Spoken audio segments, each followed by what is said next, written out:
мега төсөл гэдэг хоёр засгийн газрын хооронд юу яригдчихсэн, яамдын хооронд юу яригдчихсэн. Улс төр гэдэг юм уу Монгол улсын макро эдийн засгийн сарлж гсалтад Монгол орны нэр орно гэдэг нь бол байгаа болохоор ерөнхийдөө үйлдвэрийн дотоод үйл ажиллагаанд оролцох. Монголоор дүүрэн популистуудад өрсөлдөө орлын дунд гарсан. өөрөөр хүний эрхлэгчлэн хууль бусаар шууд халдаж байна.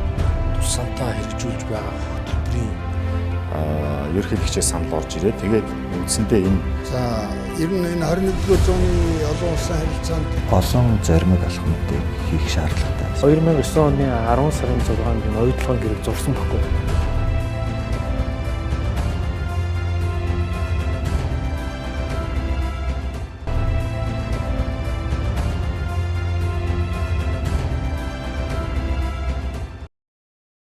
Үзэгчдээ та бүхнийг энэ өдрийн амгалан айлтгахыг ярих өнцөг манай нэвтрүүлгийн ээлж дугаар үгээр эхэлж байна.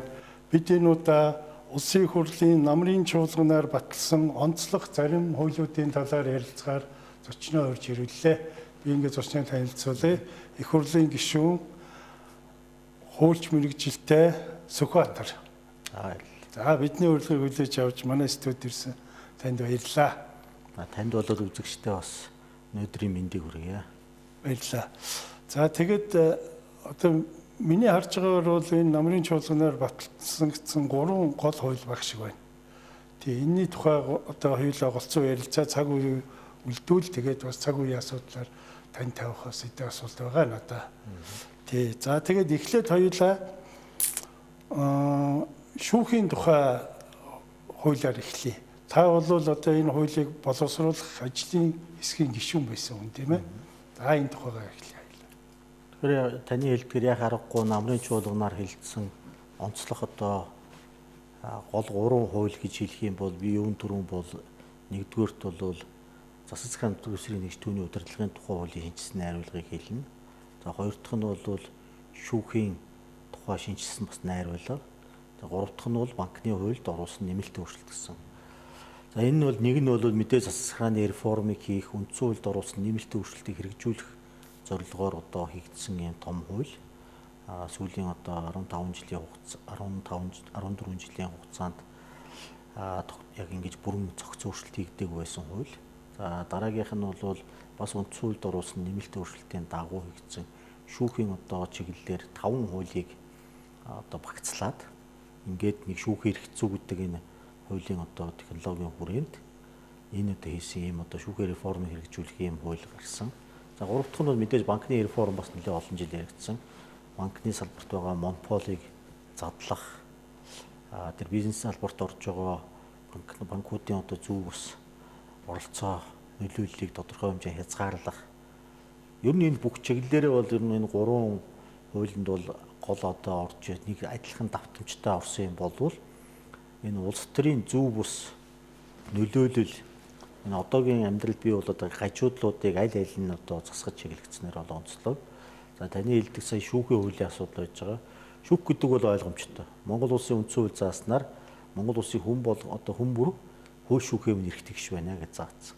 За үндсэн хуульд заагдсан бүх одоо энэ агуулга асуудлуудыг чинь хамгийн том хамгаалтын механизм нь хууль, нөгөө талд нь шүүх гэж юм хоёр мар хамгаалагддаг. За тэгээд Монгол улсын иргэний шударга шүүлгэх эрхийг үндсэн хуулиар баталгаажуулсан байдаг. Тэгээд бидний чинь үндсэн хуулийн одоо гол зарчмын нэг нь бол төрийн эрх мэдэл хуваарлах. Энэ онол зарчим дээр харилцан тэнцвэртэй байхаар хуулигдоо гүйцэтгэх шүүх эрх мэдэл гэж хуваарлсан ийм ардсан үндсэн хуулийг бид нэр 92 онд гаргасан. Тэгээд сүүлийн хэдэн одоо сүүлийн 10 жилийн хугацаанд нэг одоо маш ноцтой яригдсан юм бол хэдийгээр шүүх эрх мэдэл анх одоо 20 хэдэн жилийн өмнө одоо шүүмжлэгдэжсэн ч гэлээ гэсэн. Энэ сүүлийн 10 жилийн хугацаанд нэг яригдсан юм бол энэ ерөөсөө төрийн тэргүүнээр ажиллаж байгаа хүмүүсийн шүүх эрх мэдэл үзүүлж байгаа нөлөөлөл ихссэн тухай. Тэр битгий хэл тэр нь бүр зохион байгуулалтын хэлбэрт ороод тэр зарим нь манан гэж ярьдаг, зарим нь мафи гэж ярьдаг. За би бол анх одоо 2012-3 оноос л мафи гэж ярьсан хүн. Энэ манангийн мафи гэж энэ хамгийн гол схем нь юу байсан юм гэхээр энэ шүүх эрх мэдлийн хуулийн байгууллагуудаа сүлбэлцсэн улс төр бизнесийн тодорхой одоо ийм бүлэг ийм хүмүүсийн зохион байгуулалт. Тэгэхээр энэ Уучлаарай, зарим нь чи бас нөгөө хонгол гэж нэрлэдэг. тий энийг шудраг усын хонгол гэж сүлд бол энэ чи яг нөгөө дараачийн хүн болго өөртөө оноож өөртөө бодоод ярьж штэ. Би бол мафия гэж тухайн үед нэрлэжсэн. Дараа нь зарим нь бол хонгол гэж нэрлсэн. Тий би хонголоор явлаа гэд. Тэгэхээр энэ болгон чи юунаас үүдэлтэй юм бэ гэхээр энэ шүүх бол дотор одоо алдаа дутагдал за айлч улс орнууд байдаг. Гэтэл ерөөсөө дангаараа шүүхрэх мэдэл нь ерөнхийлөгч гэдэг одоо институцийн мэдэлтийг шилжиж орсон. Бүр энэ нь илэрхий хуульцсан хувьд ч тодорхой харагддаг, бодит амьдрал дээр ч тодорхой харагддаг. За энэ яаж хийгдсэн юм бэ гэхээр шүүхийн тогтолцоо гэдэг энэ тогтолцооны чинь гадна талд нь ерөнхийлөгч ингээд томилгоог нь угаасаа үндсэн хуулиар томилдог, чөлөөлдөг, огцруулдаг тэр эрх нь бол байж байгаа. Нөгөө шүүгчээ шилж олд сонгон шалгаруулдаг, ёс зүйн асуудлыг авч үзээд хариуцлага тооцох гэдэг ёс зүйн хороо шүүхрийн зөвлөлийг нь ерөөсөө ерөнхийлөгч өөрөө томилдог. Одоо 100% ингэж өөрөө сонгон шалгаруулах тэр байгууллагын одоо томилоод тэгээд тэрнийх нь хариуцлага тооцох тэр ёс зүйн хороог нь өөрөө томилоод тэгээд тэр дүрм журмын батлагт нь өөрөө оролцоод тэгээ өөрөө тэрийг нь томилоод чөлөөлөх ажлыг шийдэхэр чинь тэгэхээр тэр хараат ус байна гэж байгаа хүн чинь ерөөсөө тэр хүнийг одоо гарт бүтнээрөө явуулчихж байгаа байхгүй. За энэний гол механизм бас юундаа байна вэ гэхээр энэ ерөнхийлөгч чинь дангаараа бас ингэж чадахгүй. Бүх шатны ерөнхий шүүгчнэр гэж байна. Тэр бүх шатны энэ ерөнхий шүүгчнэрийг томилох хэрэг авц. Үндсэн хуулинд энэ бол байгаагүй. Тэгээ энэ ерөнхий шүүгчнэр маань ямар давуу эрхтэй байна вэ гэхээр бусад шүүгчдээс онцгой давуу статусыг яаж авсан бэ гэхээр хэрэг хуваарлдаг асуудал дээр одоо давуу эрхтэй. Дээр нь тодорхой хэрэг маргаан шийдвэрлэх шүүх хуралд одоо бас давуу эрхээр ингээд өөрөө ингээд оролцох нөлөөлөх боломжтой болсон. За ингээд шүүх тогтолцооны дотор талд ерөнхий шүүгч гэсэн дарга шүүгч нар бий болоод за дээдлэлт нь тэднийг одоо удирддаг ерөнхийлөгч маягийн болоод ингээд дохио зангаагаар ажилладаг. За тэгээ бүр цаашлаад авилгатай тэмцэх газар, цагдаа, прокурор дээр тодорхой хүмүүс ингээд хоорондоо найз нөхөд байршдаг. Эсвэл авилгатай тэмцэх газар ажиллаж исэн хүн тагнуулд очиж ажилладаг. Тагнуулд ажиллаж байгаа хүн одоо буцаад авилгатай тэмцэх газар ажилладаг. Цагдаад ажиллаж байгаа хүн нь прокурор дээр очиж ажилладаг. Тэгээд ингээд албан тушаалын томилгоод сүлжээг ингээд зохион байгуулсаар байгаад сүүлийн 10 жилийн хугацаанд юу болчихоо гэхээр зэрэг шүүх эрх мэдэл биш ерөнхийлөгчийн шүүх эрх мэдэл бий болоод байна. Гэтэл ерөнхийлөгч маань үндсэн хууль зааснаар хаана байршиж байгаа этгээд билээд гэхээр хууль тогтоох гүйцэтгэх шүүх эрх мэдлийн харилцан үйл ажиллагаа уялдааг дэмжлэг үзүүлдэг ард түмний эв нэгдлийг илэрхийлэгч төрийн тэргүүн зэвсэгтвчний ерөнхий командагч онол номороо бол яг засгийн газартай адилхан гүйцэтгэх мэдлийг хүрээнд хамаардаг. Яг зарим судлаачид үгүйсгдэг боловч энэ хууль тогтоох гүйцэтгэх шүүх мэдэл дээр тавиад үзэхэр илүү гүйцэтгэх мэдэл талтай байдаг. Тэгэхдээ хууль тогтоох гүйцэтгэх шүүх мэдэлт ингэ зохистой. Түүнээс биш өөрөө энэ одоо гүйцэтгэх мэдлийн байрлалд байснаа шүүх мэдлийг атгаж аваад тэгээ эргээд хууль тогтоох гүйцэтгэх мэдэлтэй шүүх мэдлээр дамжуулж шууд нөлөөлдөг болгоцсон. Тэгээ шууд байтил заримдаа засгийн газар үгэнд ороогүй засгийн газрыг одоо огцруулж исэн түүхтэй. Одоо энэ зарим ерөнхий сайд нь одоо алтан ерөнхий сайд байсан хүн одоо шил их тодорхой хэлдэг. Тэгэхээр энэ болгоныг одоо бид өөрчлөх одоо зорилго тавьсан юм аа. Тэгээ мэдээж дотроо бол мэдээж шүүгчд маань улс төрчдөөс хамааралгүйгээр одоо авилгын замаар ажилдаг зохион байгуулалт гэдэг юм уу тодорхой хэсэг бүлэг нөхдүүдийн хүрээнд явдаг юм бол одоо мэдээж байгаа л та. Тэр мэрийг ч гэсэн бид нар бас одоо ер нь бодолцож үзээд ингээд шүүхийн тухай хуулийн реформ хийхдээ энэ шүүгчдийг үндсэн хуульд оруулсан нэмэлт өөрчлөлтийн агуулга бол шүүх эрхий зөвлөлийг шинэ маягаар зохион байгуулъя. Үндсэн хуулийн хэмжээний статус төр шүүхийн сахилгын хороо буюу шүүгчдийн сахилгын асуудлыг хариуцсан хариуцлагын байгууллагыг бие даан гаргая. Тэгээд мэдээж одоо ерөнхийлөгч маань одоо зарим хүн бол ерөнхийлөгчийн бид нар маргаадахаар шүүгчдрийг томилох эрх мэдлийг улсын хурал гэдэг юм уу? Одоо зарим хүний хэлдэг ялсан нам аваад байна гэж энэ тийм байхгүй. Томилох эрх мэдэл үндсэн хууль заасан учраас ерөнхийлөгч бүх шатны шүүгчгээ томилдог тэр эрх мэдлээ бол хадгалж байгаа. Харин бид юу хийж байгаа юм бэ гэхээр тэр шүүх эрхий зөвлөлийг 10 хүнтэй болгож өргөтгөөд 5 хүнийг нь шүүгчнэрийн дотоод ардчлалд бүх шүүгчдэнд эрхийг олгож байгаа. Энэ шүүгчнэр чинь нэлээд хэсэг нь бас зөв явж байгаа тэр хил аманд өртдөггүй тэр хэсэг байхгүй. Тэр хэд маань дуу хоолой гардаггүй. Яг тэгвэл ямар ч нөлөө байхгүй тэр шүүх систем. Хинч тэднээс сурдна асууж асуудгүй. Дээр нь иргэд дандаа шүүмжлэн. Нялцаагаад одоо нэг 520 шүүгч байлаа гэж бодоход чинь Тэгэхээр 520 шүүгчийн чинь нэг 10% нь янз бүрийн асуудалд холбогдож байгаа байхгүй юу? Жишээлбэл одоо би танд нэг статистик хэлэхэд 2015 оноос хойш судалгаа хийхэд 1300 гаруй гомдол гарсан байгаа шүүгчид нар дээр. Тэдний 80%-ийг одоо хэрэгсэхгүй болгосон байна. Хүлээж аваагүй. Хэрэгсэхгүй болгоод 20%-ийг хүлээж авч шалгах явцдаа 74% бас хэрэгсэхгүй болгосон байна. Шүүхийн шатанд. Тэгээ өөрөөр бил 69 шүүгчийн асуудал яригадаад энэ 15 оноос одоо 69 шүүгч яригадаад тэгээд нэг 19 шүүгч байсан баха. Одоо сахилгын шийтгэл хүлээсэн байна. За тэгээ яг хуу хэрэгсэхгүй болж байгаа шалтгаан нь бол энэ бол сахилгын зөрчил биш байна.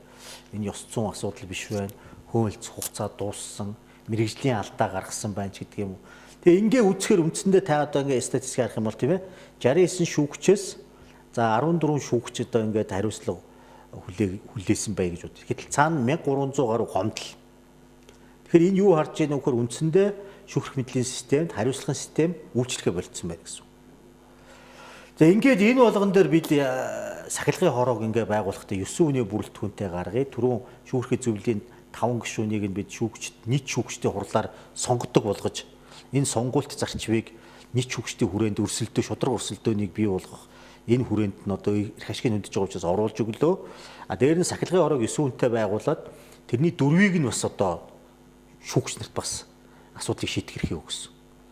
За ингээд үлдэж байгаа тэр одоо шүүхрэх зөвлөлийн 5 сахилгын хорооны 4-ийг нь бол улсын хурал иргэдээсээ нээлттэй сонгон шалгаруулалтаар зар тавиад тэгээд удаан хугацаанд гинт хувилдаад биш. Одоо үндсэндээ нэг 3 сарын 4 сарын хугацаанд энэ ажиллагааг явуулъя. Одоо 120 энэ 3 сарын 1-ээс энэ шүүхийн хууль мөрдөгдөж эхэлсэн. Энэ хууль мөрдөгдөж эхэлснээс хойш 120 хоногийн дотор шүүхрэх зөвлөл сахилгын хорог шинээр байгуулах ажлыг хийнэ гэж байна. Энэ дотор танилцах юуны томилгооны танилцах болон сонсголуудыг хийнэ. Ялангуяа томилгооны сонсголыг шүүхрэх зөвлөл сахилгын хороон дээр. За энэ сонсгол маань яг барууны орнуудын зарчмаар иргэдэд одоо урьдчилаад ийм одоо шаардлагыг хангасан одоо 10-аас доош хүчил эрх зүйч одоо мэрэгжлэрээ ажилласан. За улс төрийн албан тушаал хашиж байгаагүй. Улс төрийн намын удирдах албан тушаалыг сүүлийн одоо 5-аас доош хүчил хашаагүй байх ёстой ч гэдэг юм. Ийм шаардлагуудыг тавиад бид юу хийх вэ гэхээр зэрэг энэ шалгаруултыг тавьчаад иргэдийн одоо шаардлага хангаж байгаа иргэдийг хүлээж авах нэрийг. За тэр хүмүүсээ аваад буцаагаад энэ хүмүүсийг бид нэр иргэдэд танилцуул. За тэгээд та одоо сая санаж байгаа бах энэ сүүлийн одоо Америкийн 2 одоо шүүгчийг Трампын үед томиллоо. Кавана шүүгч тэр эмэгтэй шүүгчийг одоо хэд тэр Кавана дээр гарсан хэрэг бол үжлэг дээр одоо оюутан байхдаа билүү сурагч байхад намайг одоо тэр ангийнх нь хүүхэд надыг одоо үжлэг дээр байхад орой татаж чангааж ирсэн юм ач гэдэг юм. Тэгээ ёс зүйн асуудал яригдчих шээтэй.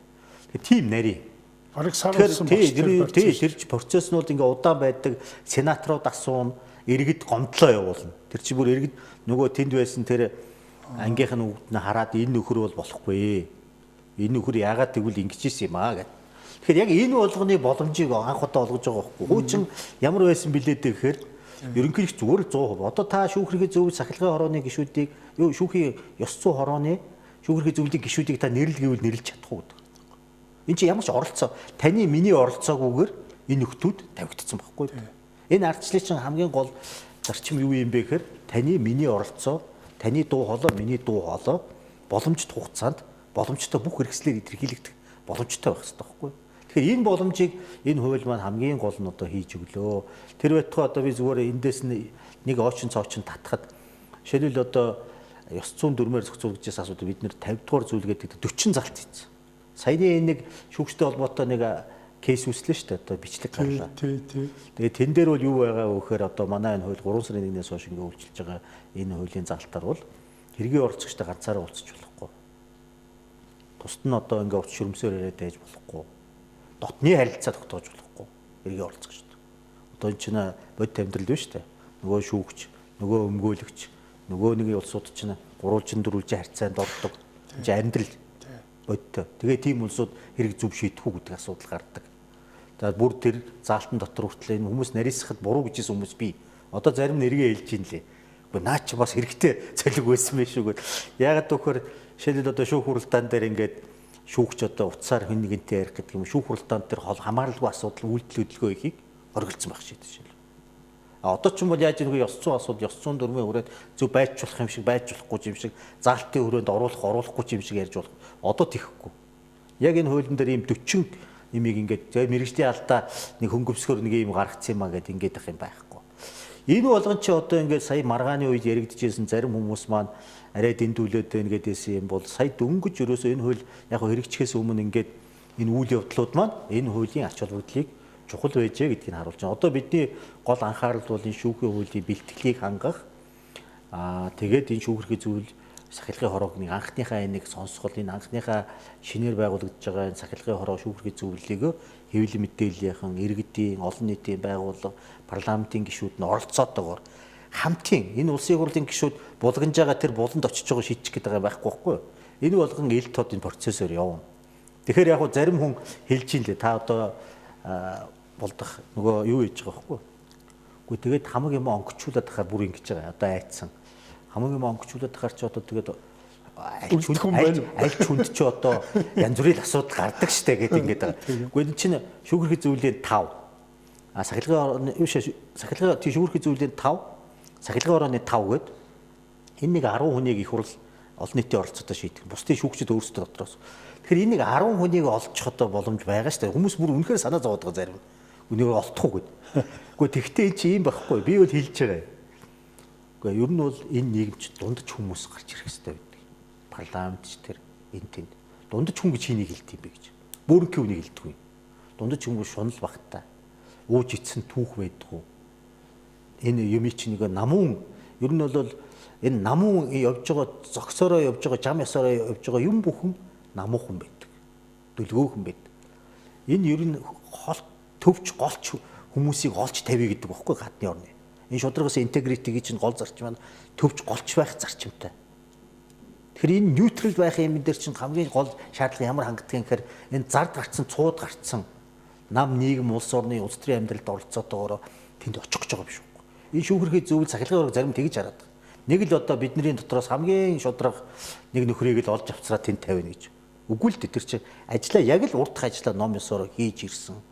Хүнд одоо барьцаалагдаад байхгүй, хар намтар түүх байхгүй, хүн татаж хангаасан дээр ёс зүйн асуудалд ороод байдгүй. Гэхдээ тийм нэг улсуудыг чинь бид одоо шилж болно гэдэг байгаа байхгүй. Шилж болох хэрэгтэй. Шүүхэрхий зөвлөлийг чинь энэ улсуудыг бид хамтдаа шилж болъё. Тэгээ нэг 10 хүнийг сахилгын ороо шүүхэрхий зөвлөлийн нэг 10 хүнийг энэ олон мянган хуульчнууд дотроос нэг олоод авчий л да. Тэгвэл энэ дээр хязгаар тавьсанд тэр нэг асуудал саал бодох шүү. Улс төрийн албан тушаал хашиж байгаагүй, намын одоо өдөрт албан тушаал хашиж байгаагүй гэдэг нь бас одоо энэ хүмүүс чинь улс төрд нөлөө бүхий этгээдүүд.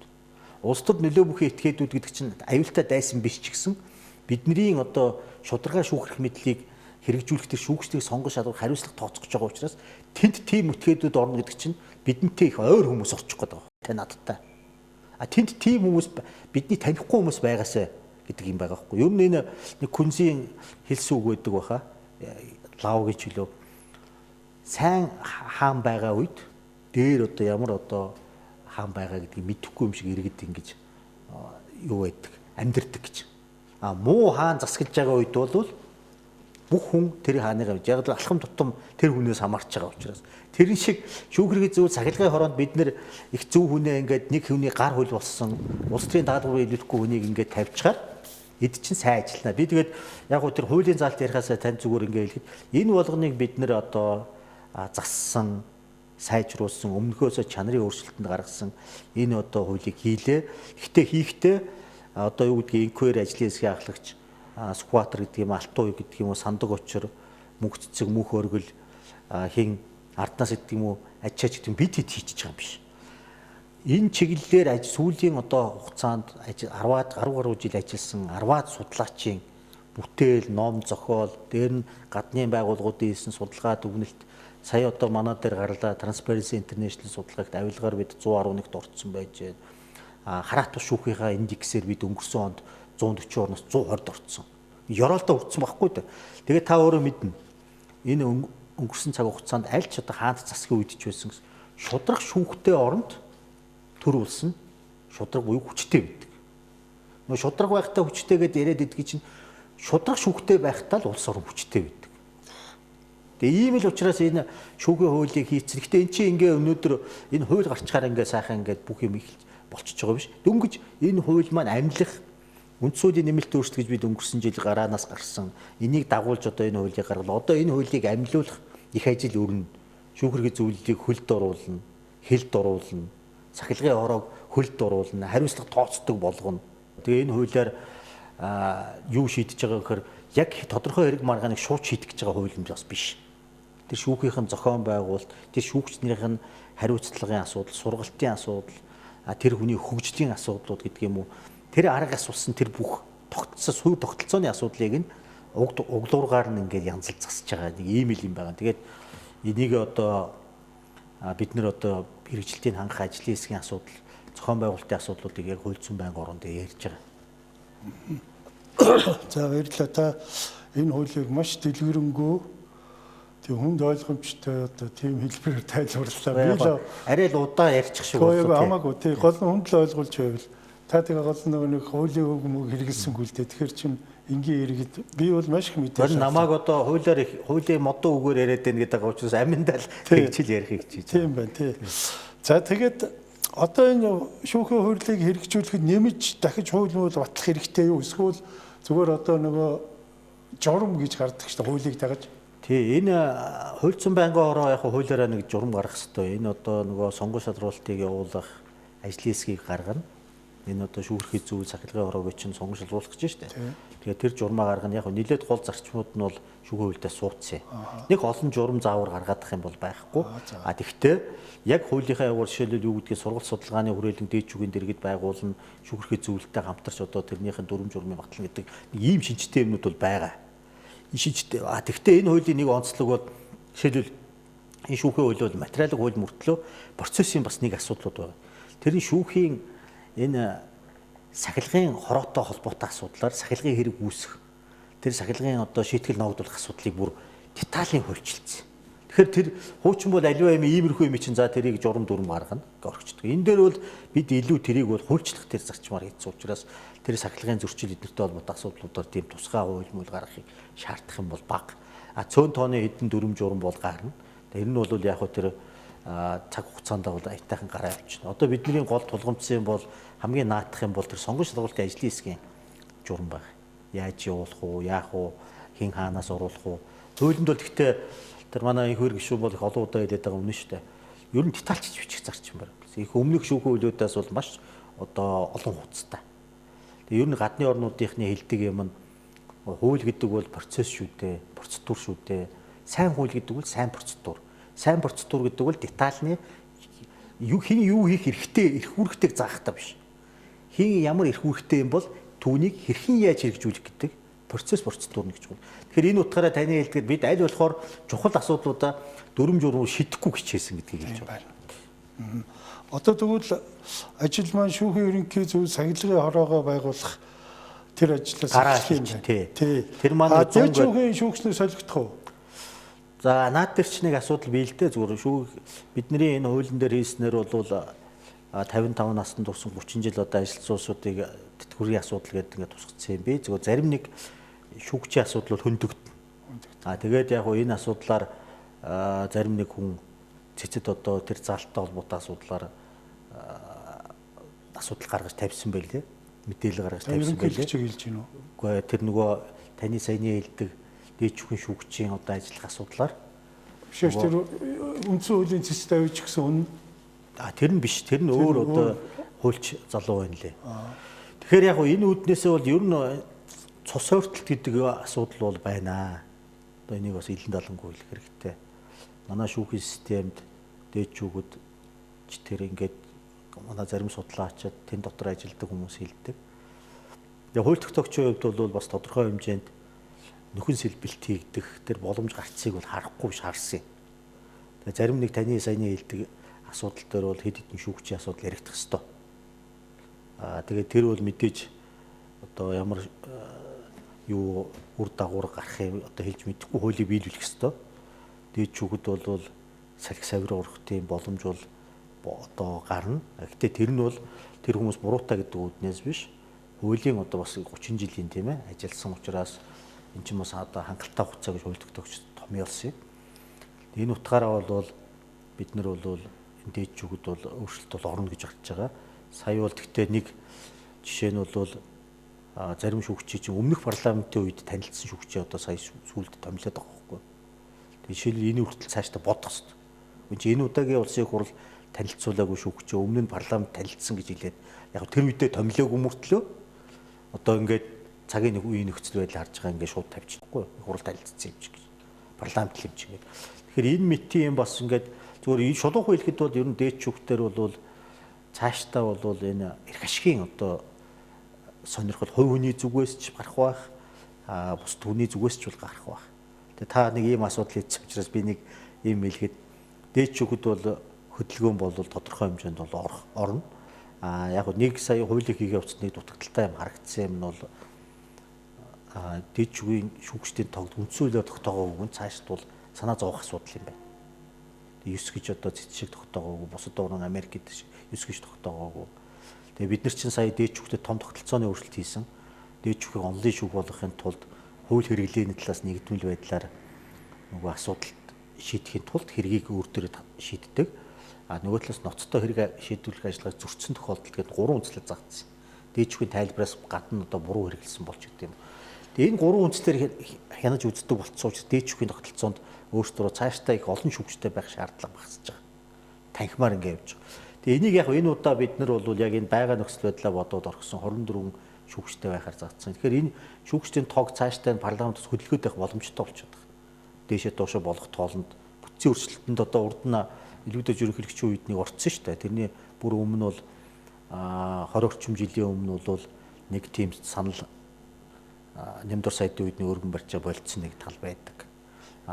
Саяны энэ юм дээр бол яа харахгүй 24 шүүгч ямиг одоо манай зарим хүн бол 11 болгоё гэж хэлсэн юм. Би бол арай наад чинь баг 15 болгоё гэдэг. Тэгээ яг суур асуудал нь бол нөгөө дээд шүүх ямар хэмжээний үндслээр хянах юм бэ гэдгээс хамаарч цаашдаа энэ танхимын зохион байгуулалтгүй шүүгчдийн тоог бууруулах асуудал тавигдахаар байгаа. Зүгээр энийг нэмж хэлэхэд тий. Энд бол ер нь яг дашрамд хэлэхэд саяны энэ асуудал дээр бас анхаарал хандуулах асуудал бол бий. Тэр шүүхийн тухай хууль дээр би нэг иргэнийхээ хувьд нэг эргэлцсэн нэг заалт байгаа маа. Тэр шүүгч нар ч илүү юунууд нэг эрх хөхий этгээдүүдтэй одоо хуваараа уулзч болохгүй заавал протокол хөтлөн энэ төр гэж. Тэр одоо биелэх боломжтой юм чинь уцаар явдаг ч юм уу эсвэл яг энэ чи юм шүү дээ. Таны санааг ойлгож. Энэ чинь яг тэр одоо тодорхой одоо хэргийн оролцогч итгээд эсвэл одоо улс төрийн албан тушаал тодорхой одоо төрийн албан тушаал хашиж байгаа. Одоо ерөнхийлөгчийг хурлын дараа их хурлын гишүүн одоо ямар засаг дарагч байдаг юм уу тийм ээ. Ийм улсууд бол тийм шүү дээ. Тэрнээс одоо шийдэл болд гэдэг хүн найзтайгаа одоо найз шүүгчтэйгээ хэргийн оролцогч биш. Албан тушаалтан биш. Та ингээд уулзаад уучраа явж байгааг бол буруут харахгүй шүү дээ. Ер нь бол Америкийн шил ёс зүйн одоо комиссууд ажилтны жишээлбэл одоо ингээд конгресст ч байна уу, шүүгчтэй ч байна. Тэгэхэд одоо ямар нэгэн албан тушаалтанд ийм байдаг байхгүй тухайн шүүгч. Тодорхой ингээд хуулиар заасан та биш. Тэр тохиолдолд эргэлзэж байгаа асуудлаараа тэр комисс руу уцтдаг. Одоо энэ хүүхд шиг нэг ийм юм хүртэл тараацсан байдаг ш. Зарим конгрессийн гишүүдийн карманд ингээд явж уцсан. Энэ хүнтэй би хоолнд орж болох уу гэж. Тэгээ яагаад шүүгчийн асуудал яагаад ийм онцлог байд юм бэ гэхээр ерөөсөө манай цэргийн албан хаагч шүүгч хоёр иргэдийн эдэлдэг олон эрхээсийг татгалцдаг, хязгаарлагддаг. Тэгээ тэр асуудлын мөн чанартай нь бол. Тэгээ энийг зөвшөөрдөг учраас тэр хүнд одоо юу гэдэг насан туршийн буюу тэтгэврт гарахт нь баталгаа олгодог, хангамж одоо давуу боломж цалин хөлсийг олгодог шалтгаан нь л энэ. Тэрнээс одоо зүгээр одоо энгийн байдлаар сая таны хэлдэггүй би яагаад уулзаж учирч болдгоо ярьж байна. Ер нь гадны улс орнууд нөмргөө тайлцсан ч гэсэн ёс зүйн аюул өндөр кодекс хязгаарлалтын дунд байдаг. Энэ чинь нэг 517 байсан одоо 520 байна уу? 570 шүүгчийн оронтой байдаг ч гэсэн шүүхийн орон байр нөгөө хүрэлцдэг учраас одоо дандаа бага оронтойгоор ажилтдаг шүү дээ нийт системээр. 520 шүүгчийн чинь одоо тэгээд бид нэлээд шилэн байлгахгүй бол энд чинь Монгол улс гарт нь байж байгаа байхгүй. 520 хүний гарт Монгол улс орцсон байдаг.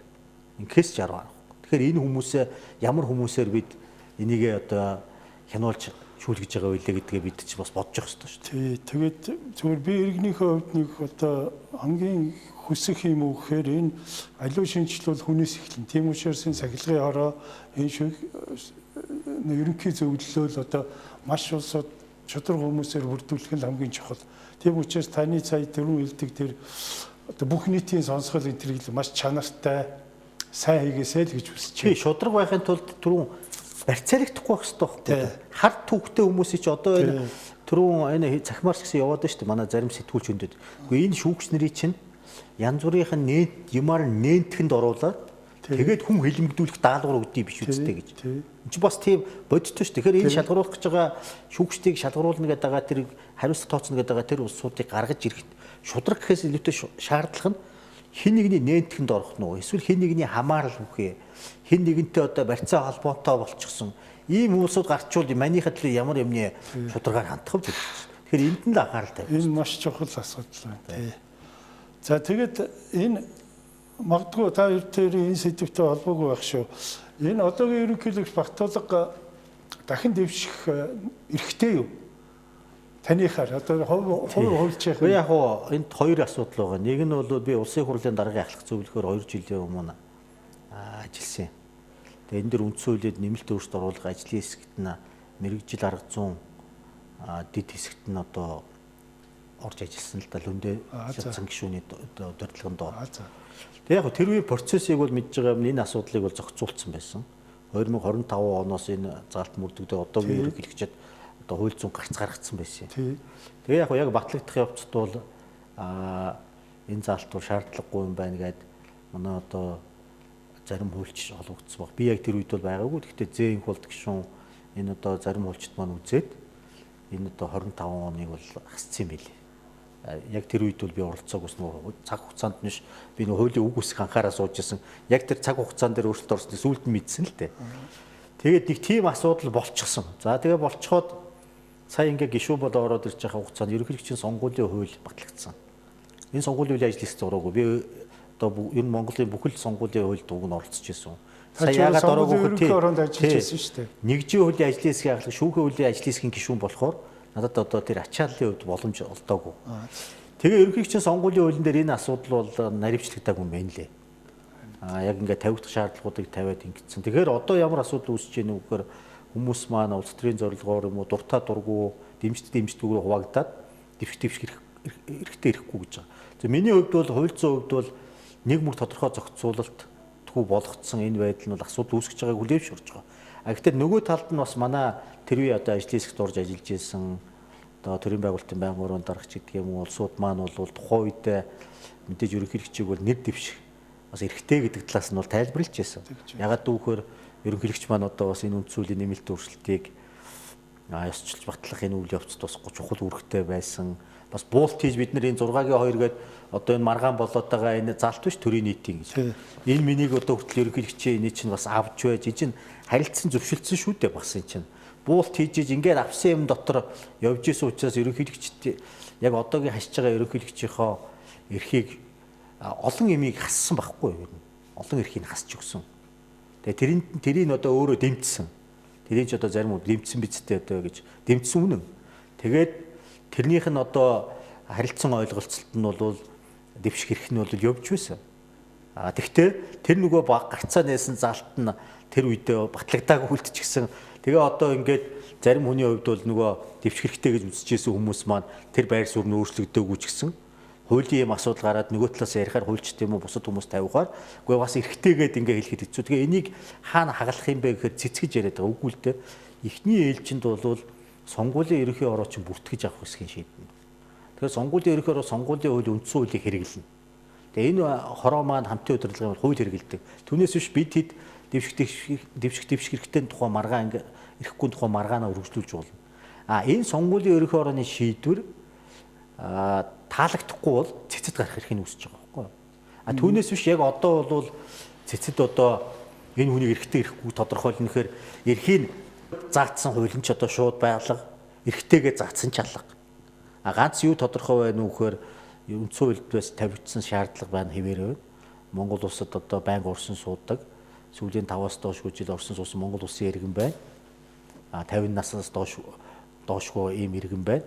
Сонгуулийн хуулинд бол нөгөө ял шийтгэл мэтгэлгүй. Тэгээд саяны шалгуурууд тэгээд өр ширгүү байх эднэргээд ингээд нэг хэд хэдэн шаардлагуудаа ингээд тавьсан байж байгаа. Тэгэхээр энийг сонгуулийн ерөнхий хороо үзэх ёстой. За энэ дээр маргаан дээр үндэслэгдээд байгаа ямиг бол би нэг үгүйсгэхэд хэцүү нэг асуудал бол бий. Би одоо бас яг энэ маргаан шууд татагдаж ормооргүй хууль зүйн байр сууриас зүгээр хэлэхэд өмнөх үндсэн хуулийн ерөнхийлөгчээр хаших хүний хугацаа үндсэн хуулийн нэг үзэснаа дээд санаа зарчим гэж байна шүү дээ. Дээд хязгаарынхаа хувьд бол 8 жил байхгүй юу? Нэггүй ер нь 8 жил одоо хаваачд. Энэ одоо манай шинэ үндсэн хууль бол нэг хүн бол 6 жил. Ингээд болоо. Тэгэхээр өмнөх үндсэн хуулийн яваар 8 жилийн дээд хязгаартай. Энэ одоо нэг 6 жил. Тэгэхээр хуулийг тайлбарлах арга байна л да, логикийн арга. Тэгэхээр энэ үндсэн хуулийг тайлбарлах аргачлалаар ингээд ярихаар энэ хүнд ингээ боломж олгочхоор энэ хүн бусад бүх одоо улсуудаас тусдаа хэрвээ одоогийн ерөнхийлөгч нэр дэвшээд сонгогдчихлоо гэвэл энэ хүн 10 жил ашиглаж. Тэгэхээр энэ хүн яагаад одоо ганцхан энэ хүн ийм 10 жил энийг одоо тэр 90-ад оны үе бүгд найрамд Монгол ард улсын үеийн нэмэлт өөрчлөлтөөрс тэр яг одооны ингээд шинэ үндсэн хуулийн 2 удаагийн өмнөх одоо 2 дээр аваад үзсэн цаг хугацааны дээд хязгаар аваад үзэхээр эн чинь бодвол тэр бүх юмнаас навчиж байгаа. Тэгэхээр энэ хүнд л одоо ийм онцгой давуу эрхлүүлэх нь зөв үед бас нөгөө талдаа тавьчихад байгаа байхгүй. Тэгэхгүй бол манай зарим улсууд болохоор энэ хүний эрх зүйн байдалд ордно гэдэг. Ерөнхийлөгчийн эрх зүйн байдалд ордно гэж ойлголт байхгүй л дээ. Ерөнхийлөгчийн үндсэн хуулийн эрх зүйн байдалд ордсон уу гэдэг асуудал яригдана. Үндсэн хууль. Бидний үндсэн хууль нэмэлт өөрчлөлт оруулахад тавигддаг ганц том зарчим байдаг. Тэр нь ерөнхийлөгчийн эрх мэдлийг нэмэгдүүлэх хасч болохгүй тийм юм заалтууд гэж бий. Тэр хатуу заалтуудыг бид нар бол тэр хүрээнд бол ажилласан. Тэгэхээр энэ одоо саяны юм дээр аваад үзэх юм бол энэ ерөнхийлөгчийн юмыг ингэж онцгойлоод одоо ингээ үзэхэр нөгөө талд нь саяны миний хэлдэг асуултууд гарч ирж байгаа. Тэгэхээр энэ маргаан олон нийтийн дунд явж байгаа маргааныг би буруу гэж хэлэхгүй. Гэхдээ энэ маргаан хаана хаглагдах юм бэ гэхээр сонгуулийн ерөнхий ороо тэгээд цэц. Энэ хүртэл бол энэ маргаан бол нээлттэй сэдв яа харахгүй мөн. Аль талууд ярих хэрэгтэй. Гэхдээ уучлаарай. Энэ Дорчон гишүүн чинь одоо тэгвэл сонгуулийн ерөнхий оронд очиагүй байхад нь цэцтэй очиж байгаа байгаа шүү. Би зүгээр өөрийнхөө хууль зүйн зүгээр энэ хандлагаас яагаад хэлж байгаа юм гэхээр Дорчон гишүүн бол энийг нөгөө ерөнхийлөгчийн сонгуулийн хуулинд тусгайгүй орхигдуулсан байна гэж. Анх оруулгээд өөрөө санал тавиад байсан шүү. Тэгэхээр орхигдуулсан байна гэдэг дээр дахиад маргаантай асуудал үүсчихэд. Тэгэхээр одоо үндсэн хуульд ямар ч эргүү үн жишээлүүд их нь шүү дээ. Нэг хууль гаргахаар тэр ерөнхийлөгч тэр цэцэд асуудал тавьчихсан байлаа. Өөрөөхөө тайлбараа. Ингээ орхигдуулсан гэхээр ч одоо гаргаж ингэж болохгүй шүү дээ гэдгээр. Тэгэхээр энэ дээр бол бас одоо энэ шинэ кейс үүсэж байгаа байхгүй юу? Одоо цэц шийдэн шүү дээ. Цэц энийг одоо үндсэлтэй хэрэг үүсгэсэн байна лээ. Гэхдээ энийг ингээ шийдээд явуучих юм бол энийг ингээ тайлбарлаад явуул дорж хандын зүв болоод энэ маргааныг нэг талд нь гаргана. Тэгэхээр энэ одоо бол гэхдээ энэ бас хуульчдын хувьд бол маргаа үүсгэн лээ. Одоо шилбэл аль ч хуулийн дээр тэр залтыг оруулаагүй юм байна гэд одоо цэцэд хандаад ээж болох. Тим нэг бас байга асуудал үүсээд байгаа. Тэгэхээр энэ асуудал чинь ингээд би зөв хууль зүйн маргаантай учраас одоо Сүхбаатараа чи шулуухан тэр одоо хууль зүйн хувьд шууд хилэлдэггээд байхгүй цаана нэг онлын асуудлууд хөндөгдөд байгаа. Тий. Энийг би бас хэлэх хэрэгтэй шүү дээ. Энэ чинь бас нэг энэ нэвтрүүлгийг үзэж байгаа хүмүүс дотроос эрдэмтэн судлаач хүмүүс байж байгаа. Би бас тэднийг хүндэтгэж хэлж байгаа. Энэ болгон байгаа. Тэгээ би өөрөө маргааны шууд оролцогч тал бодоогоор болоогүй байд. Магадгүй одоо гэрчээр дуудагдах ч юм. Одоо магадгүй тий юу ч болох юм тий. Гэхдээ энэ болгоны чи одоо хэлж мэдэхгүй.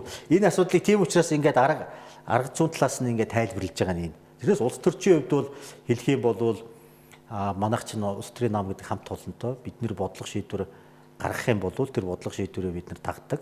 Тэр яг энэ асуудал дээр бол манай намын бүлэг бол яг ингэн тэгнэ гэсэн тийм байр суурь авч хилцээгүй. Би бас нэг бүлгийн дэд дараах хийдэг шүү дээ. Би тэгвэл Дорчон гишүүнийг буруу ойлгосон юм байна. Тэр Батулгын хүн дахид дэвших эрхтэй юу гүмүү гэдгийг хаглуулахаар өгсөн гэсэн чинь биш юм байна. Тэр эрхийг хаглах эрхтэй эрэхгүй хаглана гэдэг ойлголт чинь бас байж болохгүй л дээ. Цэцвэл зүгээр тэр улсын хурлын шийдвэр, сонгуулийн ерөнхий орооны шийдвэр үндсэн хууль зөрчиж юу зөрчөөгүй юу гэдэг асуудалтай байна. Тэгэхээр одооны ерөнхийлөгчийн сонгуулийн хууль сонгуулийн ерөнхий шийдвэр гэж уусаа байхгүй одоо гараагүй цаг хугацаанд болоогүй. Тэгэхээр энэ ерөнхийлөгчийн сонгуулийн хууль чинь үндсэн хууль зөрчсөн үү гэдэг асуудал байгаа байхгүй. Энийг тэгээд тэрэн дээр цэцгийн одоо шийдэл гаргалгаа эдгээр чинь бас одоо үндсэн хууль эргэцсэн онол номоор энэ чиглэлээр ажиллаж байгаа ус тэд бас аргумент одоо тайлбар үндэслээ тийм ээ. Яаж гаргах нь вэ? Энийг бас гаргах. Энэ бол гэхдээ миний хувьд бас ажиллаж байгаа тийм сонирхолтой тохиолдол. Мэргэжлийн хувьд бол одоо нэг кейс болж хараад байгаа байхгүй тийм. За хоёлаа ерөөсөө нэг үйл ярьсаар байгаа цаг маань одоо та тэгчих бүхэн 15 минут үлээ. Тий, тэгээд одоо хоёлаа Цаана уг нь миний ахалсан ажлын хэсгээ Тий, харин тий. нөгөө нэгжийн хөл байгаа л та тий. За, Тэр бас тэр дараагийн чинь хууль. том шүү дээ. тий засаг захиргаа нутаг дэвсгэрийн нэгж түүний удирдлагын тухай хууль гэж байна. За тий энэний та гол зарчмын ялгаанууд гэдэг юм уу? Одоо яагаад энэ хууль тий За би энэ дээр их тийм оршилгүй нэг олон юм хэлэхгүйгээр хэлчихье. ааха За энэ хууль маань өмнө нь Монгол сүүлийн одоо ер нь сүүлийн жижигтэй ер нь Монголд хизээч байгаагүй төв орон нутгийн чигүүр гэдгийг хуваарлаж байгаа. Энэ үндэсний хэмжээ одоо чигүүр гэж байхаас гадна орон нутгийн чигүүр гэж байна гэж. Одоо орон нутаг гэж юу юм бэ гэж. Орон нутаг гэдэг нь манай үндсэн хууль заасан ёсоор нөгөө энэ чинь эрх мэдэл улс орны нутаг дэвсгэр бүх юмыг одоо эрх зүйн хувьд нь багтаамжаар нь энэ аймаг нийслэл сум дүүрэг баг хороо гэдэг бол бидний хувьд орон нутаг. Одоо энэ дотор чинь нийслэл гэдэг чинь орон нутаг. Дүүрэг гэдэг чинь орон нутаг. Хороо гэдэг чинь орон нутаг. Тэгэхээр энэ орон нутаг ямар чигүүрхтэй гэж. Чигүүрх гэж юу ихээр эрхлэн хийх хариуцах ажил л да. Тэгэхээр энэ аймаг ямар асуудал хариуцах юм? Баг ямар асуудал хариуцах юм? Сум дунд нь ямар асуудал ажил хариуцах. Энийг анх удаа хийсэн байхгүй. Хуучин бидний явж ирсэн юм юу гэхээр нэг дарга байгууллага. Энэ дарга юу хийх юм? Энэ байгууллага юу хийх? Гэтэл энэ засаг захиргааны түүсийн нэгж гэдэг бол Монгол улс хүн амаа нутаг дэвсгэрээр нь захирахын тулд энэ төр нутаг дэвсгэрийн хуваарийг тогтвортой байхын хуваараа нутаг дэвсгэрээр нь хийгээд тэр дотор тодорхой хүн амаа оруулаад тэр эдийн засаг бусад нөхцөлөд тооцоод онцлогуудын тооцоод хийцэн энэ хуваарийг засаг захиргааны түүсийн нэгж гэж байгаа. Энэ нэгж нь төрөний хэлдэг манай орон нутаг. Монгол улс гэдэг бол энэ орон нутгуудын нэгдэл. Тэгэхээр энэ чигүүргийг хуваарласан гэж. За тэгээд энэ чигүүргийг хуваарлаад онцгой юм нь юу байсан гэхээр тэрний дараа энэ засаг дарга хурлууд ямар их үүрэгтэй юм бэ гэдгийг заасан. Энэ бол цоошийн асуудал. Ингээд чигүүргийн хуваарлалт хийсэн. Эрх мэдлийн хуваарлалт Монголд одоо энэ байгууллага хариуцсан, энэ дарга хариуцсан гэхээс илүүтэй яг энэ орон нутгийн чигүүргийг ингээ үндсэн гол чигүүргийг хийчихээр дараагийн шинэ ойлголт гарч ирсэн. Төрөөс үндэсний хэмжээнд хариуцсан гэсэн чигүүргийнхэн заримыг нь шилжүүлэн гүйцэтгүүл энэ орон нутгууд.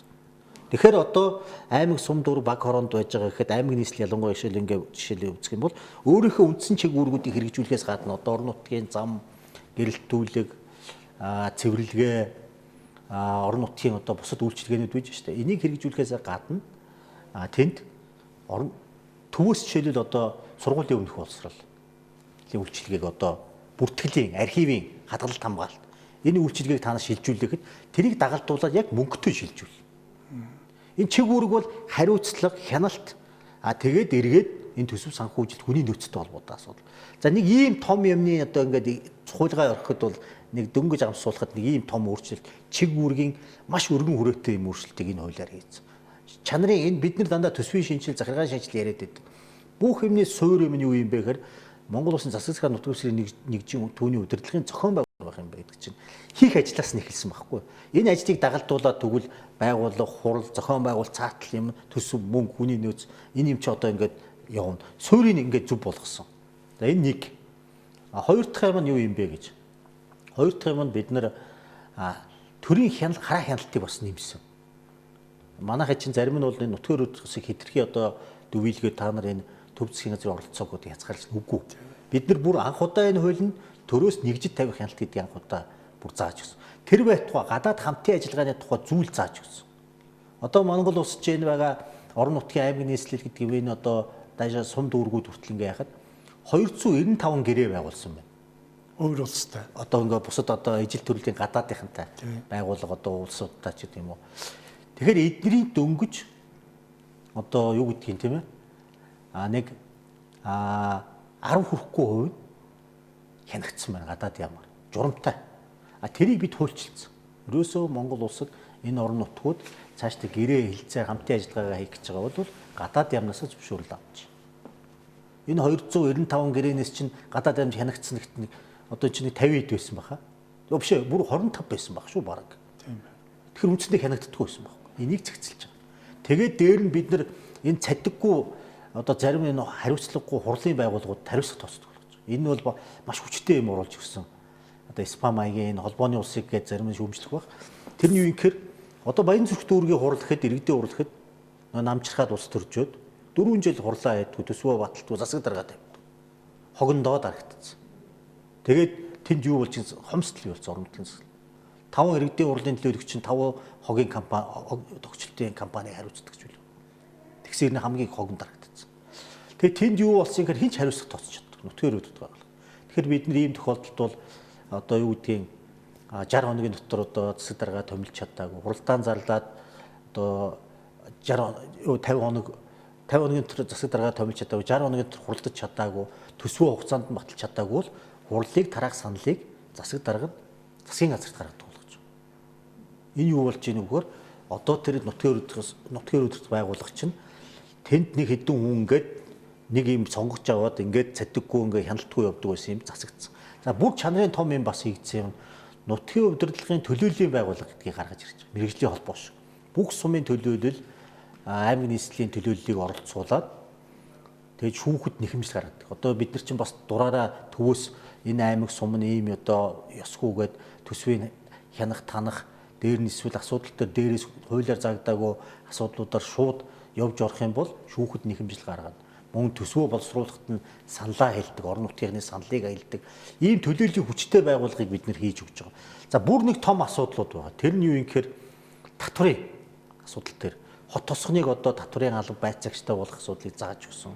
Хот тосгон чиг үүрэг шилжүүлэх асуудлыг зааж өгөөд дээр нь хамгийн чухал юм нь үл хөдлөхөрөнгийн татвар, газрын төлбөр эднэрийг сум дүүргийн төсөвт шилжүүлж. Хүн амын орлогын албан дотор. Та одоо мэдээ хүн амын орлогын албан дотор хүн амын орлогын албан дотор үйл хөдлөлтийн татвар чинь энэ орон нутгийн татврын орлогын хамгийн цөм хэсэг байхгүй аймгийн нийслэл дээр байна. Энийг шууд сум дүүргдэг. Аймгийн нийслэлд нь юу гэж байгаа аж ахуйн нэгжийн орлогын албан татврын 40%-ийг. Одоо энийг хэрэгжүүлэх ажил харны анхаарал татж байгаа. Тэгэхээр хамгийн найдвартай бизнес энэ үйл хэзээс хэрэгжих вэ? Одоо 22 оны 1 сарын. Тэгэхээр эх жилээс энэ төсвийн шинэ хууль гарах хэрэгтэй. Одоо санаа зовж байгаа юм нь бол би юу болж ийм сангийн ам маань одоо энэ төсвийн төлөвлөлтийг зөв ойлгож хийгээсэ. Зарим нэг одоо манай сангийн амны нөхдүүд жоо хуучинсэг байдаг. Одоо замбраагүй болно гэж. Энэ улс хямралын үед сахилга бат нэг байх үүднээсээ зарим үед төвлөрүүлэх нь зөв боловч одоо энэ улс чи хөгжих хэрэгтэй. Тэр бондо концессаа гаргах хэрэгтэй. Хууль заасан журмаар бонд концесс гаргая гэдэг ингээд заалтыг хийцэн. Нилээн би эсэргүүцэл тулчиж. Одоо нийслэл хот чинь за аймагуд хэцүү байж магадгүй нийслэл ихний ээлжинд энэ одоо мөнгөний одоо хомсдолд орцсон. Дээрээс татан төвлөрүүлж байгаа орлогын 420 тэрбум гэдэг өмнөхөөс нэмэгдүүлсэн. Тэгээд хотод үйлчлэгээ олон чинь доголдоод байна. Тэгэхээр нэгэнт тэдэнд төсвөөс мөнгө өгч чадахгүй юм бол нийслэл байгаа одоо энэ 4-5 их 80-ийн хөрөнгө гэдэг энийгээ дахин үнэлээд байгаа энэ юмнуудаа эргэлтэнд газар мазраа оруулаад ингээд нэг бонд гаргаад бусад орнууд одоо Стамбул гээд хот чинь агаарын бохирдол төгжрэлтэй байсан хот шүү дээ. Одоогийн ерөнхийч Эрдоган чи яаж нэрд гарсан юм бэ гэхээр Стамбул ч маш хэмжээний зээл авсан байхгүй бонд гаргаад тэгээд тэр гүүр замаа энэ агаарын газан хийгээр ажилдаг энэ автобустай болгох энэ орон сууцчлуулах ажлыг чи явуулсан байхгүй. Тэрнээс биш энэ төсвөр юм энийг бүтэхгүй шүү. Тэгэхээр энэ дээр зөрөгтэй ийм шийдлүүд бол энэ татврын хуулийн талаас нь ч орцсон. Одоо зарим нь айгүй ПП гэж магадгүй энэ хуулийг уншаагүй байжсэн. Энэ чи юу гэсэн үг вэ?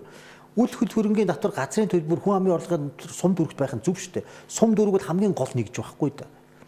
Тэгэхээр энийг чинь хийчихсэн. Энэ бол ер нь маш том зөрөгтэй шийдэл болж байгаа. Одоо энийг газрын төлбөрийг бол яг 40-60 гэж хувааж аймаг нийслэлээр сум дүүрэг гэж харьцаатай байсан. Одоо 100% тэн сум дүүрэгтэй. Тэгэхээр газрын төлбөрийг одоо бид нар чи орлого болох аюу том боломж алддаг байхгүй. Одоо энийг үл хөдлөхөрөнгийн татвараа тэгээд хүн амын орлогын татвараа сум дүүрэг хурааж авахар чи яах вэ гэхээр тэр сум дүүрэгт байгаа улсад бизнесээ идэвхжүүлэх, тэдэнтэй ойрхон байх. Дээр нь татаас шилжүүлэх, дээрээс авах шаардлагагүй болж ирлээ. Тэндээ орлогоо олох боломж болно. Тэгэхээр энэ боломжуудыг бол их тийм суур том өөрчлөлт хийсэн. Энийг зүгээр тайлбарлах ажлууд бол би жишээлбэл одоо бас хурлын тэргүүлэгчдийг алга болгосон. Хурлын байгууллагыг одоо чөлөө цагт нь одоо орлоод ингээ явдаг цөөн хэдэн одоо хүн өдөрдөг энэ байхгүй болцсон. Энийн оронд хурлын хороодод буюу барууны орнуудыг комисс хурлын тогтолцоо шилжиж байнгын тасралтгүй үйл ажиллагаа хангадаг систем шилжүүлж байгаа. За баг хорооны иргэдийн нийтийн тэр нийтийн иргэдийн хурлын ч мөнгөд орон тооны болж байгаа юм уу? Юу нэ? Нэг одоо нөгөө иргэдийн хурлын төлөөлөгч нар гэж байна шүү дээ. Гүг сум дүүргийн гүг тэр бол орон тооны болохгүй юм уу? Тий. Харин ч бүр эсэргээрээ баг хорооны иргэдийн нийтийн хурлын дарга гэж орон тооны шахуу байсан. орон тооны байхгүй явсан. Тэрийг бол одоо бас алга болчихсон.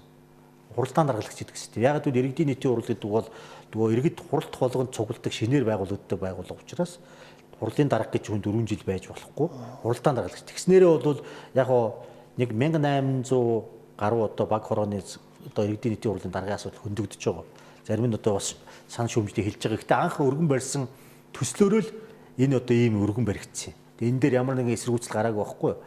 Нэг том онцлог юм нь бол суманд бидний энэ улс төрийн намын оролцоог хумх хүрээнд бол суманд намын бүлэг байгуулахыг хориглож байгаа иргэдийн хуралд. За цаашлаа одоо улс төрийн намын тухай хууль гарахаар энэ намуудын үүрэг оролцоо орон нутагт хумигдах ёстой гэж үзэж байгаа. Ягаад тэгэхээр үндсүүлд оруулсан нэмэлтийн өөрчлөлтөөр чинь үндэсний хэмжээнд бодлого дэвшүүлж ажиллах үүрэгтэй гэж заагдсан байхгүй.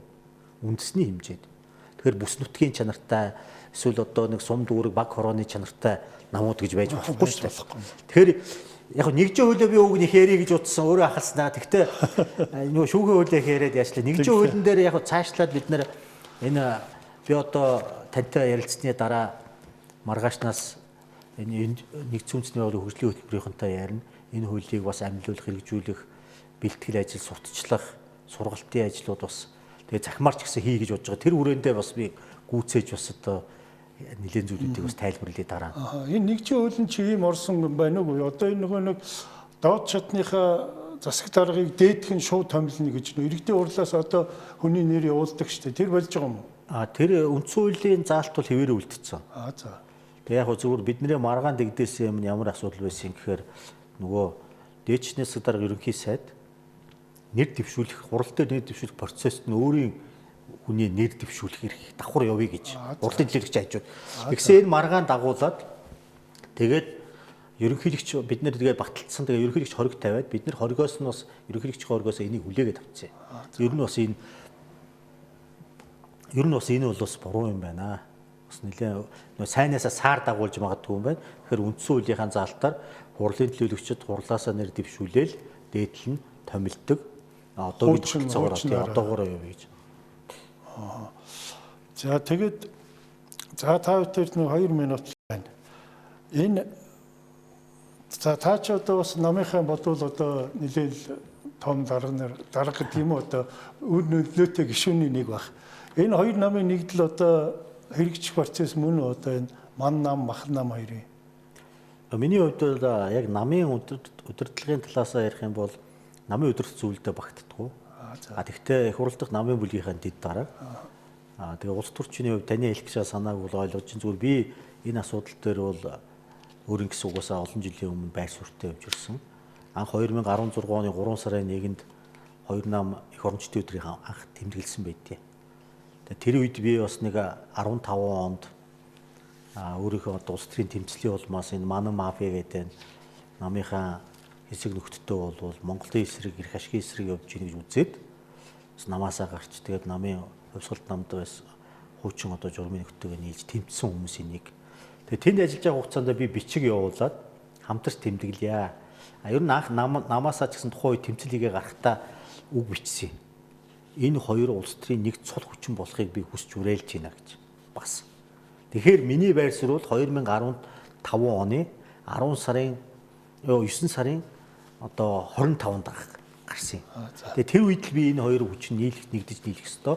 Тэгээ нэгдэж нийлэх явцдаа бол бид нэр Монголын төлөө ажиллаж байгаа учраас шинэ маягийн зохион байгуулалттай болох ёстой юм аа гэж ийм санаа галжсан. Тэгээ одоо энэ явж байгаа процессыг дэмжиж байгаа. Гэтэ би энэ процесс үйл явцын талаар аль биесны мэдээлгүй. Гэхдээ нэг зүйл дээр нь бол нэлээд хүндэтгэлтэй хандж байгаа. Тэрний юу юм бэ гэхээр намын гишүүдээсээ асууя. Хоёр тал. Санаачлах дээр нь тулгуурлая. Ер нь бол мэдээж ойлгомжтой л да энэ хоёр чинь нэгдэж нийлъя л гэн. Тэгэхээр Монгол Ардын Хувьсгалт нам маань бол бас үүргээ гүйцэтгсэн. Бас тодорхой хэмжээнд одоо байгалийн баялагын асуудал, манангийн эсрэг тэмцэх асуудал, шудраг усны тэмцлийн асуудал, энэ намд оршиж ирсэн дутагдлын асуудлуудыг ярьсан асуудлуудаар сүүлийн одоо энэ 4 жилийн хугацаанд манай намын шинэ удирдлага бол дөрвтэй бас амжилтанд хүрсэн гэж хэлж болно. Олонний ч гэсэн дэмжиж явж байгаа. Тэгэхээр энэ хүрээндээ байр суурь ойртсон юм чинь энийгээ гүнзгийрүүлээ явчих гэдэг яриа хэлцэн явж байгаа юм байлээ. Намын даргын хувьд бас инхээр даргатай уулзалт хийсэн. Гэхдээ дарга нарын хүрээнд асуудал шийдэгдэхгүй гэдэг энэ тохиролцоо ойлголцлыг нь би маш зөв гэж үзэж байгаа. Тэгээ энэ үйл явц цаашаа яваасаа. Ер нь Монголд нэг 36 нам байна гэдэг байгаа. Сүүлд би бол уг нь харахад 32 байсан. Тэгээд Монголд бол энэ нам банк хоёр бол нэг чанартай 5-аас хэтэрмээргүй л байгаа. Гэтэ энэ бол миний сонголтоор хийхгүй л дээ. Ардсан чөлөөт нийгэм олон ургалж үзэл байх хэрэгтэй. Ялангуяа Монгол Ардын нам, Монгол Ардын Хувьсгалт нам хоёр нийгмийн нэг улс төрийн платформ дээр байж байгаа. Одоо хүн нам хүртэл социал-демократ нам байр суурьтай байгаа шүү дээ. Зүүн төвийн нам гэж өөргөө зарлалцсан. Тэгээ энэ Ардын намын чи ойрхон нь одоо шууд хүн нам энэ Монгол Ардын Хувьсгалт намууд байж байгаа байхгүй юу? Тэгээ мэдээж Монгол Ардын нам дотор би ч гэсэн одоо шинжлэлийн үзэл санаа нэлээ явах юмнууд байдаг. Жишээлбэл дотоод өрсөлдөөний асуудлыг зөв болгох тухай асуудлууд бий. Энэ одоогийн намын шинэ удирдлага өөрсдөө ч гэсэн зөрөгтэй хэлж байгаа. Намын шинжлэлийн үйл явцыг гүнзгийрүүлж гişүүд төвтэй нам болно гэж ярьж байгаа. Би бол бүр томоор гişүүдээсээ илүүтэй нийгмийн өргөн түмний дэмжлэгтэй суурилсан нам болох хэрэгтэй. Тэгэхэд тулд энэ хуучирсан бүтцээсээ бас салах хэрэгтэй. Түрүү би хэлжсэн тийм ээ 1700 орчим баг байна. 171 нийслэлийн хороо байна. Ингээ үнцхээр 1900 орчим нэгжид намын үүрээ байгуулчихад штэ. Энэ одоо баг хорон дээр гэж зөвхөн. Тэгэхээр цаана дахиад 330 сум байгаа. Ингээ энэ ардсан нам, ардын нам хоёр чинь 2200 гаруй салбар байгууллагуудыг ажилуулж штэ. Тэгэхээр энд чинь нөгөө хуучирсан бүтэц, үгширсэн арга барил, авилгацсан одоо юм чинь зардал энд чи гараад байгаа байхгүй. Тэгэхээр энийг одоо зөв зохистой болгож сонгуулийн үед идэвхждэг баймаар. Одоо манайх эсэргээрээ сонгуулийн үед идэвхждэг уурлаад. Гэхдээ сонгуулийн бус үед тэр баг хорон дээр нам юу хийж улс төрчих гээд байгаа юм бэ гэдэг асуудал байгаа байхгүй. Энэ чинь зүй ёсоор. Тэгэхээр энэ удаагийн улсын хурал улс төрийн намын шинэ одоо найруулгынхаа хуулийн төсөл дээр ажиллаж байгаа. Тэгээ энийг манай мөнх цэцэг нарын гишүүд ажиллаж байгаа. Тэгээд энэ хүрээнд бас энэ асуудал яригдах ёстой. Энэ зөвхөн хоёр намын нэгдэж нийлэх явцаас илүүтэй ер нь ардын намын шинтгэл реформоос намын улс төрийн тогтолцооны шинтгэл хамаарна гэж тэртээ одоо бараг 10 хэдэн жилийн өмнө чимэд төгш маань бас хэлж ирсэн. Ягаад гэвэл ардын нам гэдэг бол одоо Ахмад нам одоо төлөвчгсөн нам багхгүй юу? Энэ намд бол юу хэрэгтэй юм бэ гэхээр шинтгэл хэрэгтэй. Шинэ намуудад юу хэрэгтэй юм бэ гэхээр төлөвч хэрэгтэй. Байгууллагын хэлбэр төсөө олох хэрэгтэй. Байгуулгач хэрэгтэй. Тэгэхээр хоёр том ялгаа байна гэж. Тэгэхээр энэ өөрөөхөө одоо намынхаа тухайд ярих бол бидний хувьд бол нөгөө шинжлэхдэх тухай ярина гэж ярина үхээс биш. Бусад намууд бол шинэ үежиж өөрсдөө шинжлэх тухай ярихгүй шүү дээ. Энэ чинь бол байгууллагынхаа дүрм журамтай болъё, зохион байгуулалттай болъё, эхний шатантай явж байгаа байхгүй юу. Тэгээ манай ялгаа бол ийм байгаа. Зүгээр ардын нам ийм том ачаа үрж байгаад би бас хувийн байр суурь хэлэхэд зөвхөн нэг намын боловсон хүчнэр энэ улс орныг үлдэрдэж чадахгүй. Монголд жоохон 3,300,000 хүний нөөцийг дайчлахгүй бол сүүлийн үеийн манай одоо намын энэ байгуулсан засгийн газрын ерөнхий сайд маань гэхэд бас нам харгалцахгүй залуусыг төрийн ажил татан оролцуулахын хувьд байгаа харагдаж байгаа байна. Энэ бол цаана энэ ирээдүрөө харсан юм бодлого. Тэгэхээр Монгол Ардын Хувьсгалт нам гэлтгүү цаашдаа Монгол Ардын нам бусад одоо улс төрийн намуудтай улс төрийн төвшөнд төдийгүй төрийн ажлын төвшөнд хамтын ажиллагаар бол бодит хамтын ажиллагаар орох цаг бол болцсон. Одоо бид нар задарлаас хамтын ажиллагаанаас илүү ойрхон нэгдэл рүү явах улс төрийн хүчнүүдийн зохион байгуулалт ч гэсэн ганц ардын намыг биш. Бас нөгөө хүчнүүд ч гэсэн ийм зохион байгуулалтын юм руу аяндаа татагдсан орох эхний шат бол энэ.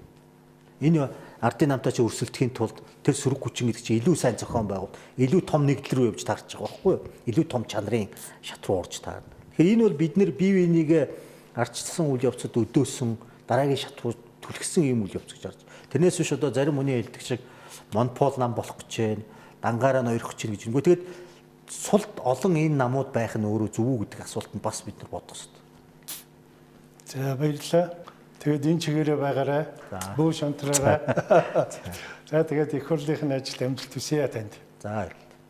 Үзэгчдээ манай нэвтрүүлэг үүгээр өндөрлөж байна. Дараагийн дугаараар уулзтараа түр баяртай. Мега төсөл гэдэг хоёр засгийн газрын хооронд юу яригдчихсэн, яамдын хооронд юу яригдчихсэн. Улс төр гэдэг юм уу Монгол улсын макро эдийн засгийн сарлж гсалтад Монгол орны нэр орно гэдэг нь бол байгаа болохоор ерөнхийдөө үйлдвэрийн дотоод үйл ажиллагаанд оролцох. Монголоор дүүрэн популистуудад өрсөлдөө орлын дунд гарсан. Өөрөөр хүний эрхлэлчлэн хууль бусаар шууд алдаж байна. Тусантаа хэрэгжүүлж байгаа хөтөлбөрийн ерөнхийлөгчөөс санал орж ирээ. Тэгээд үндсэндээ энэ За ер нь энэ 21-р зууны олон улсын харилцаанд олон зоримог алхмуудыг хийх шаардлагатай. 2009 оны 10 сарын 6-нд энэ оюутлогын гэрэг зурсан баггүй.